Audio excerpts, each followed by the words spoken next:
ஆனா இன்னைக்கு சோசியல் மீடியால மக்கள் உங்களை பார்த்து கேள்வி கேட்க ஆரம்பிச்சிட்டாங்க.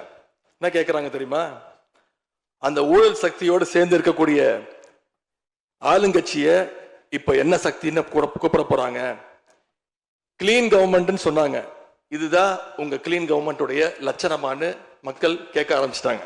இப்படி நீங்க கூவத்தூரையும் மிஞ்சுற அளவுக்கு அடிக்கிற கூத்த பார்க்கும் போது இந்த அரசு எத்தனை நாளைக்கு நீடிக்க போகுதுன்னு மக்களுக்கு அந்த சந்தேகம் வர ஆரம்பிச்சிருச்சு.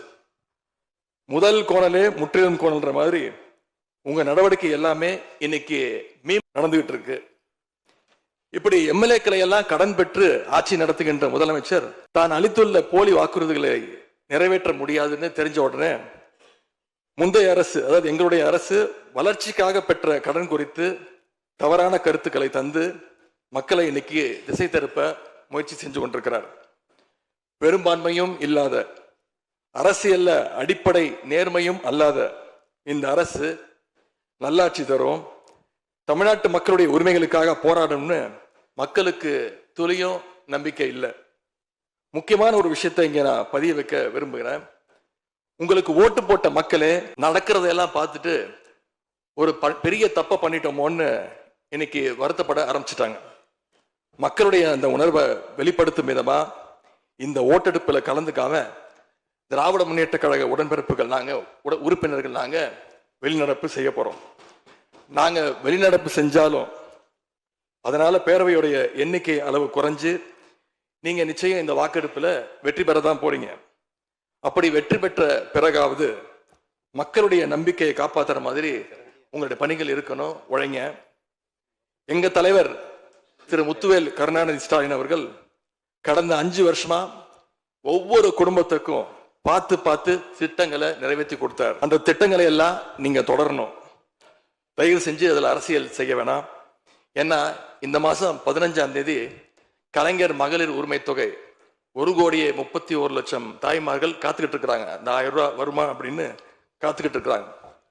அதே மாதிரி புதுமை பெண் திட்டம், தமிழ் புதுவன் திட்டங்கள்ல காலேஜ் போற ஸ்டூடெண்ட்ஸ் அவங்களுக்கு வர மாசம் வர கல்வி ஊக்கத்தொகை 7ஆம் தேதி கொடுத்துருக்கணும். இது வரைக்கும் வரல. அவங்களும் காத்துக்கிட்டு இருக்கிறாங்க. இப்ப ஸ்கூல் இல்லைனாலும் ஜூன் 2ஆம் தேதி ஸ்கூல்ல ரீஓபன் பண்ண போறாங்க.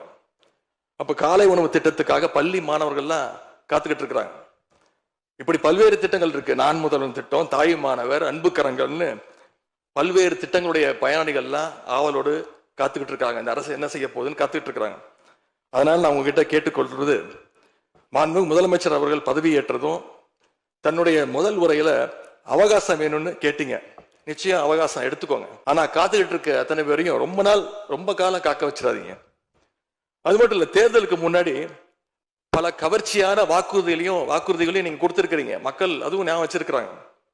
மகளிருக்கு மாசம் 2,500 ரூபாய், ஆண்டுக்கு 6 சிலிண்டர், தங்க செயின், மோதிரம், பட்டுப்புடவை, வேலையில்லா இளைஞர்களுக்கு உதவித்தொகைன்னு அந்த லிஸ்டும் நீண்டுட்டே இருக்கு. பெரிய லிஸ்ட் தான்.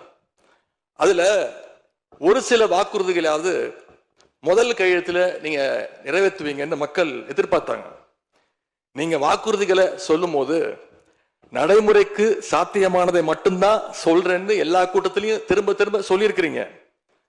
எனவே அதை விரைந்து செஞ்சு காட்டுங்க. இந்த நேரத்தில் எங்க திராவிட மாடல் ஆட்சியை பத்தி நான் ஒன்னே ஒன்று மட்டும் குறிப்பிட விரும்புறேன். நாங்க ஆட்சிக்கு வரும்போது 2021 கடுமையான கோவிட் பெருந்தொற்று காலம், செகண்ட் வேவ். அப்ப மாநிலத்துடைய பொருளாதார வளர்ச்சி எவ்வளவு தெரியுமா? வெறும் 0.7%.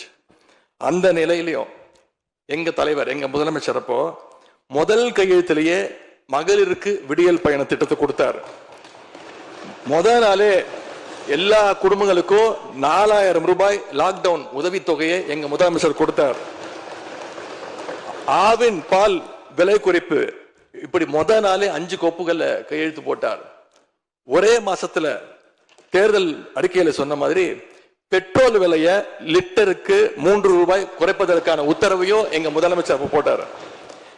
இப்படி கடுமையா உழைச்சதுனாலதான் இன்னைக்கு 5 ஆண்டு முடிவில் இந்தியாவிலேயே பொருளாதார வளர்ச்சியில நம்பர் 1 மாநிலமாக இன்னைக்கு தமிழ்நாட்டை எங்களுடைய தலைவர் மாத்தி காட்டியிருக்கிறார். நாங்க நம்பர் 1 மாநிலமா மாத்திட்டு தான் ஆட்சியை விட்டு போயிருக்கோம். உங்க ஆட்சியை பொறுத்த வரைக்கும் வெறும் இன்ஸ்டாகிராம்ல ரீல்ஸ் ஆட்சியா இல்லாம ரியல் ஆட்சியா நடத்துங்க. அது மட்டும்தான் மக்களுடைய கோரிக்கை. எங்களுடைய தலைவர், திராவிட முன்னேற்ற கழகத்துடைய தலைவர் முத்துவேல் கருணாநிதி ஸ்டாலின் அவருடைய கட்டளையின்படி நீங்க ஆட்சியை தொடர நாங்க தடையா இருக்க விரும்பல. அந்த வகையில பேரவையிலிருந்து நாங்க வெளிநடப்பு செய்யறோம். நன்றி, வணக்கம். ஒரு தலைவரோட வீட்டுக்கு ஒரு புது சோஃபா போகுது. சோஃபா பின்னாடியே புது முதலமைச்சரும் அந்த வீட்டுக்கு போறாரு. புதுமையான ஆட்சி, புதுமையான ஆட்சின்னு சொன்னீங்க. இன்னைக்கு புஷ்பா பட பாணியில ஆட்சி நடந்துகிட்டு இருக்கு. தமிழ்நாட்டு வரலாற்றிலேயே முதன்முறையாக, இந்திய வரலாற்றிலேயே முதன்முறையாக ஒண்ணு நடந்திருக்கு. என்னன்னா, கட்சி தாவறதுக்கு முன்னாடியே அந்த குரூப் தலைவர் வீட்டுக்கு போய் இவ்வளவு ஓப்பனா அவங்களுக்கு இன்விடேஷன் கொடுத்தத இதுவரைக்கும் இந்தியாவில் யாருமே பார்த்தது கிடையாது.